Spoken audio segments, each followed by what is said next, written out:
Hello, you are listening to the Divorce University online podcast with your hosts, Thomas and Tammy Ferreira. Hi, I'm Tammy. And I'm Thomas. And today we're talking about drama. Drama. Drama. Not the good drama either. Right. The bad drama. Were you in the drama club? No. Neither was I. No, but I have a feeling our exes were. There you go. This was a phrase. This is something my ex said to me all the time. He always used to say, you're always just so full of drama. I'll be so happy when I don't have any drama in my life after I'm away from you. Yeah. And it's like, I think his drama has continued. Has it? So, yeah. It's kind of funny once you look back. How do you know? Not with you. Not with me. No, he's got his whole new rounds of drama, but today we're talking about being addicted to the drama. And this is, to me, this is kind of right at the very core of what we deal with, especially like in the coaching situations and stuff, because this issue permeates every aspect of your situation, from the legal case to the personal insanity to the effect on the children, just everything. The drama issue pierces right through the whole thing. Well, it's a form of addiction. Yes. It's an addiction to a certain buzz that you get out of whatever the payoff for that drama is. Yes. It could be self-righteousness. It could be self-esteem. It could just be really good makeup sex. Whatever it is for you. That's what it is for you. There you go. Or for the guy, I should say. Well, I can tell you what it is for me. Yeah. In all seriousness, I can tell you what it is for me. I tend to seek damsels in distress. Right? Well, I don't know how you found me then. I don't really fit Never. Comment. I don't really fit that stereotype. No comment. What? That's okay. You're right. She's very, very self-sufficient woman. She's. You think I'm drama? No. In fact, you want to talk about our relationship? Well, no. I'm a little fine. confused by the comment because I don't think you've ever really seen me. I was joking. Okay. I was joking. No, I don't see you as a damsel in distress. No question about it. Yeah, I don't. Okay. Tammy is. We've had this discussion before. Like, this is not a brand new discussion. Right. But Tammy should be president of these United States. No. Yes, you should, because she's been running stuff before. No, I have no desire to be president of the United goodness. States or anything else for that matter. Right. So here's my deal is that I tend to find these women that are falling apart, and I come in and I help them. Save the day. I save the day. I'm a knight in shining armor. Yes. And that makes me feel, I remember, I don't want to say which of my ex-wives this was, but. Well, you only have one ex-wife. That's it. What, living. You have one deceased wife. She's not an ex. Right. Well, the thing is, I don't want to disparage her. Yeah. But things got pretty bad. And it's funny because we were thrown into this series of crises. And during the crises, I feel very calm because the normal everyday things that bug me, like work deadlines, is the brief filed? Is there a typo? Right. Did I say the right thing? Am I going to win the case? And these kinds of things, they don't bother me because I'm in crisis. So I have to solve this problem. Everything else gets wiped off the table. It's kind of like there's no atheist in foxhole. Right. And I'm pretty calm in a foxhole because I don't have to deal with my regular crap. Yeah, we had a little emergency with one of your kids the other night, and you made that comment. You said, this I know how to do. Right. And this, by the way, is insight. I mean, I'm 61 years old. And right. And I have learned that I tend to rescue crazy chicks. Women, I should say. I think I'm offended by that. Well, I told you when we first started dating, I told you what I was looking for was a healthy relationship. Right. I guess what I'm trying to say is I'm not a crazy chick. No, you're the... And that's the implication by what you're saying. No. I tend to find these crazy chicks. Therefore, the one sitting to the right. Right. Well, when you divorce me, you will join the club of the crazy chicks. But not until then, you are the most sane person in the whole world. It's funny how that works, isn't it? I was talking to a client today, and for women, I mean, there's a similar dynamic in the opposite direction, right? And for women, I think it's that we think we can change him. We think we can fix him. We think we can That's come true. along and, solve his problems and support him and help him. And we take responsibility for things, right? We become the administrator, Right. of his life. Tammy runs things. She runs my practice and my life. Right. Right. And, I think either one of those dynamics where you're talking about where you're, helping the woman, or the woman is, or a person in my position is coming in and trying to support the guy and help him or whatever. Both of those dynamics are okay if you have a person that's giving back in the same way in return. And I think that's the difference in mine and your relationship. So it's a codependent. Yeah, sort of. But it's more of an interdependence because you're both trying to help each other. Yeah. And I think in the drama dynamic, it's like one person's running around crazy trying to solve all the problems of the other person. And what's interesting about this is, I was talking to somebody today and she said,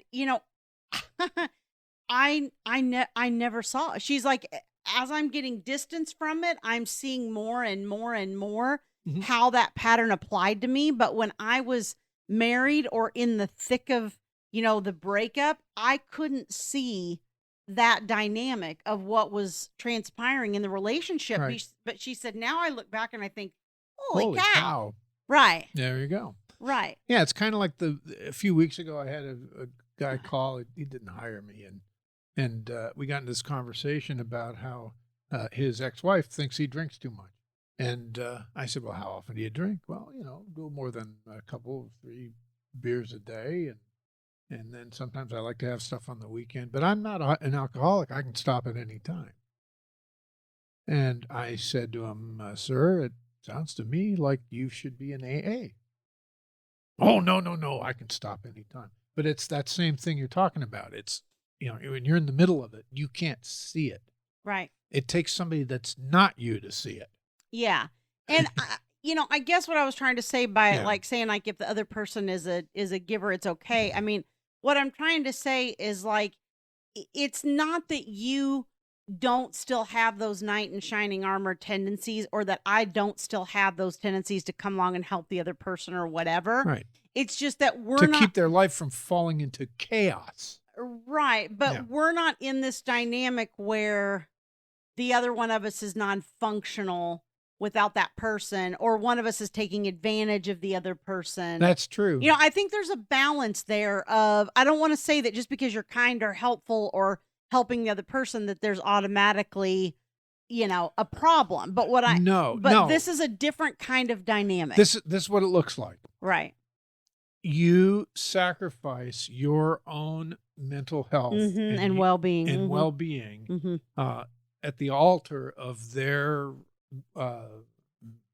feelings. Yes. Do you know, I'll tell this story. I don't know if I've told this story before, or if I have, it's been quite a while.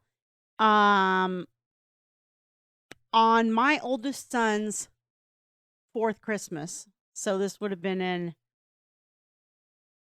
94.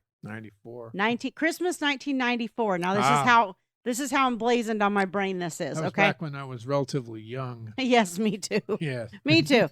But that's part of what the age gives you, is that wisdom and hindsight. So anyway, Christmas 1994, I can remember my ex-husband got me this package to a spa.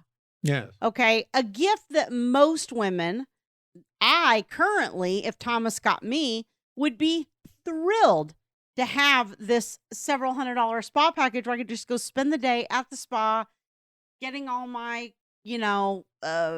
mental health relaxation, get your massage, my massage, all my needs met. Yeah, it would just be great.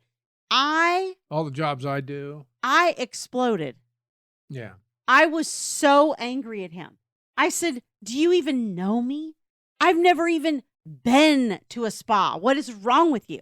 And he was like, well, I know you haven't been to a spa. That's why I thought maybe you would, blah, blah, blah. Wow. So why did he divorce you anyway? Well, the whole affair thing was kind of, I know. I'm kidding. Anyway. I was kidding.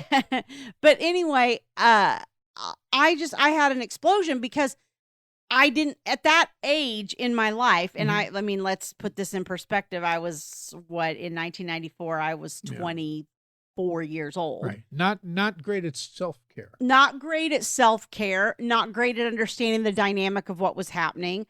And I just kind of said, you don't even know me. I don't even go do things like that. I've never been to a spa. What's your problem? This is the worst gift I've ever gotten. I was totally incredulous. And Right. Now she says, I'm going to the spa and I'll be back at 9:00 tonight. yeah. And I don't care if you bought me a certificate for it or not. I'm going. I'm just gonna Merry say- Christmas to me. Here I go. Anyway, and yeah, that's a whole nother discussion. But I mean, you and I don't growth. That's growth right there. You and I don't really buy gifts for each other That anymore is either or personal anything. It's just growth. kind of like, Yeah. you want something, you get it, whatever. But I was very, very upset. And I did not see this at the time, and I did not see it for several years.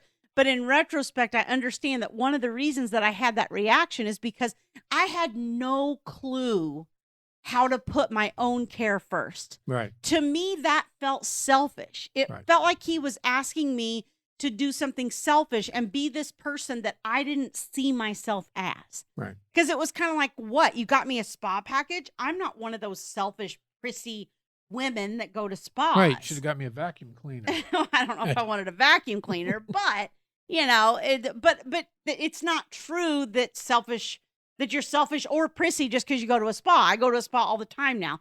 That's not the problem. The problem is that was how I envisioned it because I saw self-care as a selfish ambition, and I didn't understand. And so, But you would continually run interference for him when he Correct. was on the verge of getting fired. And correct. You have a car crash? Okay, I got to get the rental car. I got to, this happened twice, like within a 2-month span. Mhm. Got to get the rental car. Got to deal with all that. I can do that just fine. No problem. But you want me to go to a spa and do nothing for an afternoon? Holy cow, I can't do that. Right. Yeah. When Tammy and I got together about 17 years ago, we actually were both like this. Yeah. I mean, I had the one I was taking care of, Yeah. and she had the one she was taking care of. And what's weird about it is that both of them left us. Yeah, it is weird. And then their lives just careened into never, Yeah. if you're sorry, I would say we're the more stable. we're the stable ones, right? of the I'm the one that our yes. opposite. Yeah. So, but the point of this whole backstory I was hoping there'd be a point. is this. Yeah. You have to understand that you're addicted to whatever that drama is. You have a cycle in that. Whatever it is, whether you're married to a narcissist, whether you're married to a borderline where you got somebody that's got bipolar, whether they're just general high conflict, whatever this dynamic is, we tend to focus on the other person and their faults. Right. And we don't tend to focus on, why am I with somebody like this? Right. And that's a spiritual illness. Yes. It really is. When I was a younger man, I used to go to a 12-step program called Codependence Anonymous. I don't know if they still have that. I think they do. I think they do, but the definition of sobriety is weird. But anyway, the problem with me is that I take care of other people at the expense of my own health and happiness. And what I get back from that is a feeling of superiority. Mm-hmm. I have the same issue. Right. But I didn't discover that until I got divorced. Right. I tell the story, and I know if you've listened to any of, any number of podcasts, any significant number at least, you've heard me tell this story where I go into the therapist and my job, I'm working for this complete jerk and I'm miserable in my job. And it was a physician, I'll say that. And my husband is having affairs, or at least I think he is, and I'm miserable with him. And I go into the therapist and I say, I don't understand. I'm surrounded by assholes. I mean, I don't know if I can say that, but I'm going to say it. That's what I said to her. I am surrounded by assholes. I knew it. There's a line from Spaceballs where I knew it. I'm surrounded by assholes. And that's essentially what I went in and said to her. And what you're expecting is like, well, you're helping her to, you're hoping she'll like commiserate with you, right? No. Yeah, he's such a jerk and blah, blah, blah. And that is not what she did. What? Because she's a really good therapist and I adore her. Her name's Anne. But she said to me, okay, I have one question for you. Why do you keep surrounding yourself with assholes? And that's the first. I think I resent that. That is the first time. That's probably a year before I met you. Right. And that was the first time, honestly, in my whole life that someone had suggested to me that I had a choice Right. of the type of people I was allowing into my life. Right. Right.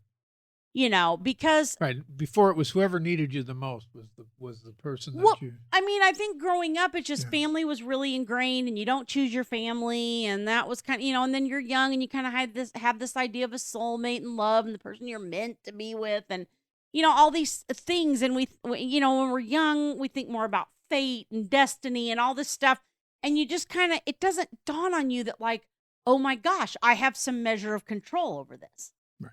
You know, and that's kind of the light bulb that went off for me during that conversation. And I just thought, wow. Yeah. Well, why do I keep doing that?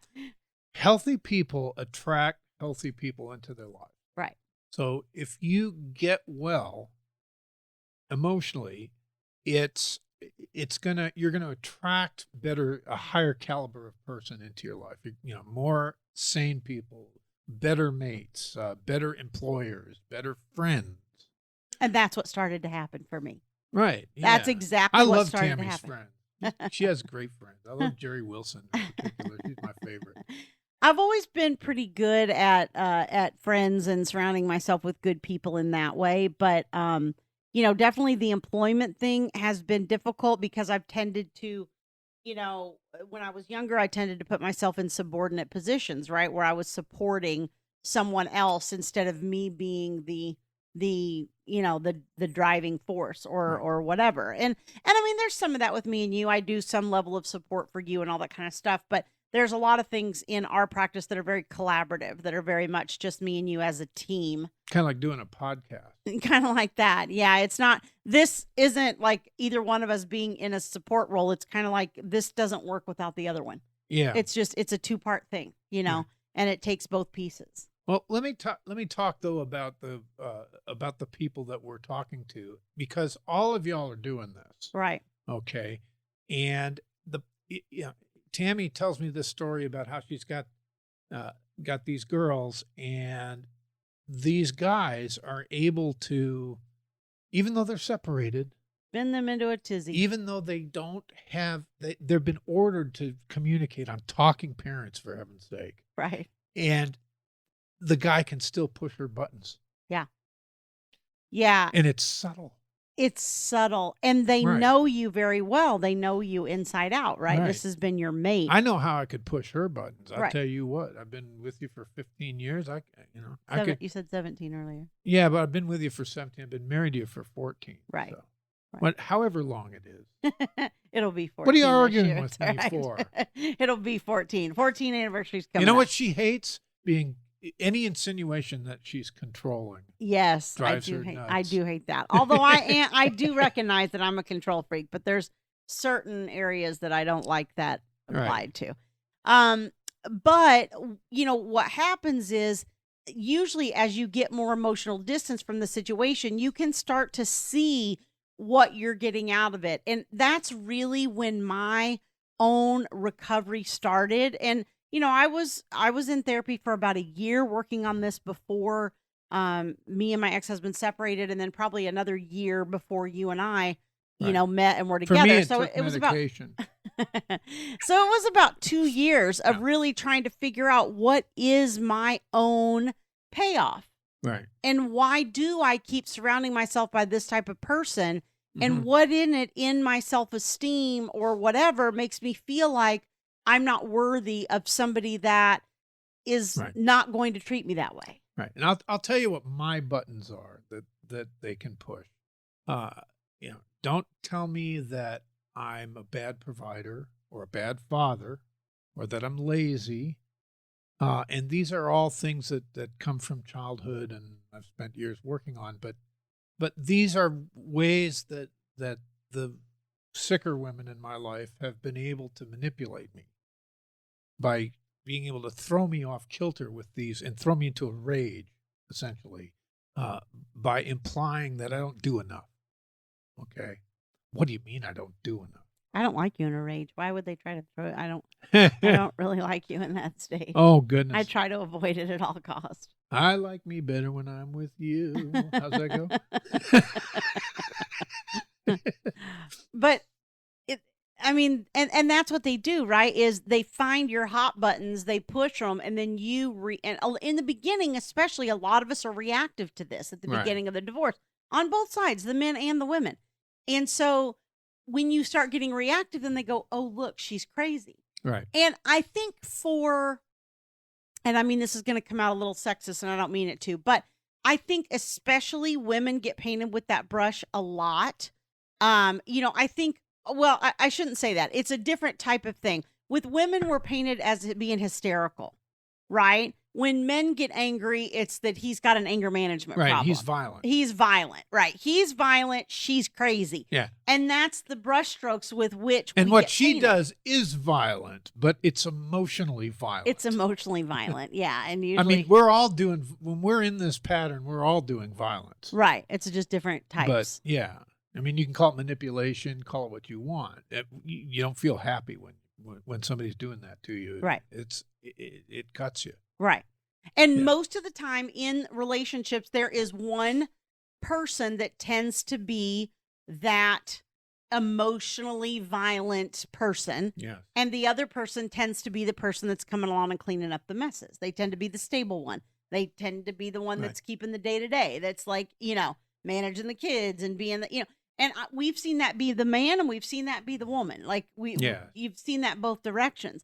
But in order to start, because in the coaching, I have so many women. I have a free Facebook group. You guys, you can go to facebook.com/group/custody for moms. And Thomas has one that's custody for dads.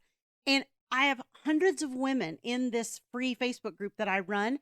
And we're all dealing with the same thing. Yeah. We're all dealing with this dynamic of how do I stop this person from making me crazy? Right. And very often, especially when people first come into the group, they can't see what their part in it is. And until you start to recognize and identify that, you can't break the pattern, because you have to recognize that that's the buttons you're allowing that other person to push emotionally. Right. Well, it's in a way, it's amenable to the 12-step process. Right. So what's step one? Step one is we came to understand that we were powerless over our asshole ex whatever spouse, and that our attempts to control them and manage them had made our lives unmanageable. Right. That's step one of Alcoholics Anonymous. Right. Right. Step two, came to believe that there's a higher power that could restore us to sanity. Step three, made a conscious decision to turn our lives and our care over to that higher power. And the reason I mentioned the first three steps is because this is a spiritual illness. Right. Our obsession with somebody that we should be separated from. Right. The goal in divorce is to move on with your life. Right. And to find what God has for you. Right. Instead of being a victim of them. Right. And it's funny that you mentioned the decision, and I know in AA the decision is to turn your life over to God and give Him control. We're Christian, I believe that. But that's one of the things I talk about also in relation to these types of issues and this dynamic. Somebody will say, well, okay, I recognize that I'm in this pattern, and I recognize that I do it so that I can feel like a better person, or I can feel like a good person because I'm being helpful, or even for me, it came into my faith, I feel like I'm a good Christian if I'm behaving, neighborly towards even my spouse or whatever. That's all something that you're indoctrinated in. But you have to make a decision that you are not going to allow this person to emotionally penetrate your world. Right. Because there's no magic wand we can wave and just turn that off. Right. that won't happen. You have to decide Right. that you're going to turn it off. Because our coaching clients, they say, well, how do I get him or her to stop doing that? How do I get them to stop being mean to me? How do I get them to stop sending me nasty notes? Yeah. Stop texting me every 15 minutes when I'm at work. Well, here's the thing. What's the payoff for them? Right. Your response, usually. Your attention. The payoff is that they're controlling you. Yeah. So don't let them control you. Whatever. They send you a nasty note, whatever. I didn't, pretend that, people do that to me when, because occasionally I'm kind of a nerd and I'm socially awkward and I sometimes say stupid things. And the people that care about me will sometimes just ignore that. Yeah. It's just like, well, I don't remember that. I didn't hear that. Yeah. I mean, that's part of it, isn't it? Right? Yeah. I mean, as long as that person gets a rise out of you, you're gonna keep responding like a rat, to a piece of cheese. Right.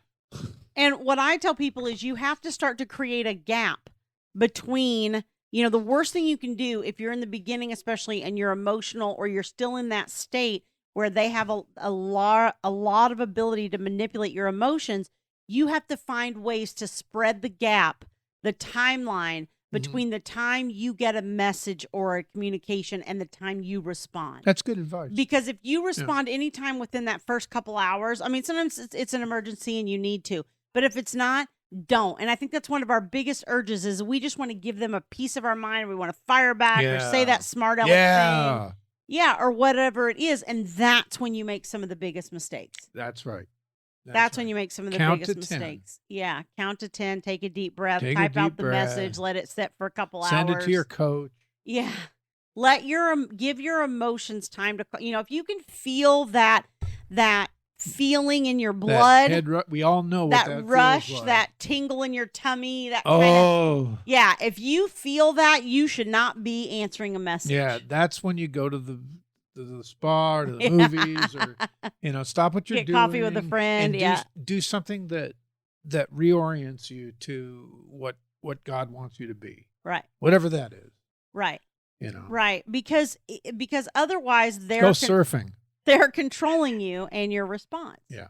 Right. And so you've got to consciously create that gap, because if you're just thinking that you'll hit a point to where you'll get over it and this won't affect you anymore, you won't. No, it gets worse. It gets worse. I see people go on and argue like this for years and years. Right. We know of, I can think of at least 3 people off the top of my head that have been divorced for over 6 years, and this drama is still happening. Still continuing. Yeah.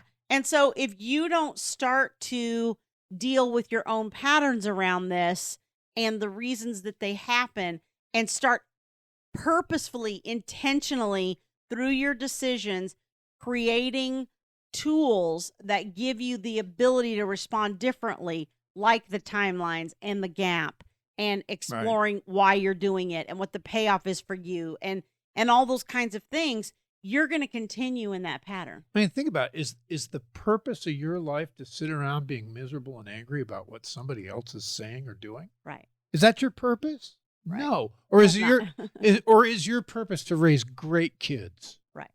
Or to be let's face it, make a lot of money. Right. You can make a ton of money in America if you apply yourself and you take something that you have that has value to somebody else, and then you give it to them in a scalable way. You can make a ton of money. Yeah. Yeah, we've seen, we've had clients where, we had a client several years ago who, it was a guy, and him and his wife owned a business together. And at the time of the divorce, she essentially just ran it into the ground. Yeah. And it was really hard. It was really devastating at the time. It was kind of like me and Thomas. It's like they both brought different pieces to the business, and one really couldn't do it without the other in the type of business they had at the time. And it was really devastating because it was his whole livelihood. But he focused on him, and he focused on rebuilding. Right. And 6-7 years later, he's got a totally thriving business that's better than what they had before. And she's still gnawing at the ends of the old right garbage. Right. But it's taken him You know, it took him a few years of focus to recover from that. Right. You know, and we've had other clients who continue chasing after, Right. you know, like you said, the ends of the old pieces. And, you know, you could have rebuilt your life 4 times over by the time you've put that energy into trying to chase the other person. Right. That's what you do. I've seen you do it. And it's kind of like you get really excited when the phone bleeps and you look at it and, oh my goodness, somebody purchased a course, or somebody, you know, we got more members on the podcast, or wow, you know, look, I got 5. She got all excited because the podcast now can be monetized because we have enough people, and we got like $5 or something. YouTube. Was it YouTube? Yeah, it's not the podcast. Okay, it was YouTube. not the podcast. YouTube. It was like $50. It wasn't 5, but whatever. Yeah, but that's cool because that means a lot of things. Number one, it means you and I have rebuilt something from really the ashes that we were handed. That's Number true. 2, that means we're reaching more people and helping more people and impacting more. I think we're doing good. Yeah, we're impacting more families, more children. You know, and if you can find something that drives you like that and that makes you feel like you're contributing in whatever way that you have the ability to contribute, that's going to put so much more, you know, looking at that, knowing that, 3,000 people listen to our podcast this month or whatever it is like, that's such a positive rush that comes through. It is kind of cool, huh? As opposed to looking at, oh, my ex-husband didn't pay his child support this month. What the heck am I going to do? How are we going to pay the bills? That's all negativity, and it brings you down. And I can't change it. I can't change it by focusing on it. Yeah, I mean, I had a guy that I one of our free introductory coaching calls, sessions, and it's like he was all like, "Wow, I can't believe I'm actually talking to you." Yeah, like you're Thomas Ferreira of Thomas and Tammy, or Tammy and Thomas. Yeah, I've had that happen before too. Yeah, and it's nice because it means you're impacting people in a positive way. Right. You know, it means that what Thomas and I went through, I don't know, somehow it feels worth it to me if it has a positive outcome for somebody else. It's hard to think that you just suffered just to suffer. Yeah. And so it gives it meaning. It gives it meaning. And that's why you have to get out of your own head and start focusing on how to move yourself forward instead of looking back at the drama and continually getting sucked back into it. Right. So if you're in that situation, I think what we've said to summarize, because we've been all over the map here, is first of all, we got to figure out what's going on. Right. What's your role in the dance? What is and instead of focusing on their narcissism or their borderline or whatever it is, you got to think about your own life and think, well, what is it that got me into this mess? Right. Well, why do I surround myself with assholes? Right. Okay. Then once you've figured it out, you've got to treat it like it's an addiction. Right. You got to, cut it off. Cut it off. Get there. You got to stop indulging in it. Cold turkey. That's right. Cold turkey it, dude. Yeah. No communication, no face-to-face, no conversations. Yeah. Right. Minimize, on your messages. You got to minimize. Don't go into emotions or drama. And you got to get insight into what your payoff is. Right. And because you wouldn't be, if there was no payoff, you wouldn't be engaging in that. Right. Okay. So once you've figured that out, now we're in a position to launch our new life. Right. Which means, who cares what they're doing? What happens to them? Right. Who cares? I'm making money. I'm helping people. I'm raising great kids. Right. I have a beautiful new kitchen. Anybody that's following our kitchen drama, we have a functional kitchen. That's all I would say. I love my kitchen, and we haven't even put the floors in yet. We don't have floors. We're missing a butcher block. Because I'm the cook. Yeah. I'm the cook. I love the kitchen. Yeah. I made Tammy a grilled cheese sandwich for lunch. It was delicious, wasn't it? It was. It was delicious. And that sounds so weird because we don't pine for a grilled cheese sandwich, but I'm telling you, if you had to eat every meal out for a year, you would pine for a homemade grilled cheese sandwich. That's right. all I'm saying. So On that note. All right. Thank you for that recap. All right. So if you are listening to the podcast, don't forget to rate and review us and also subscribe so that helps us reach more people and help more families. If you are watching us on YouTube, don't forget to hit like on this video and also subscribe to the channel so that you get notified each week as new episodes come out. And thanks for joining us. Thank you so much. Thank you for listening to the Divorce University online podcast with your hosts, Thomas and Tammy Ferreira. For more information, visit www.divorceuniversityonline.com.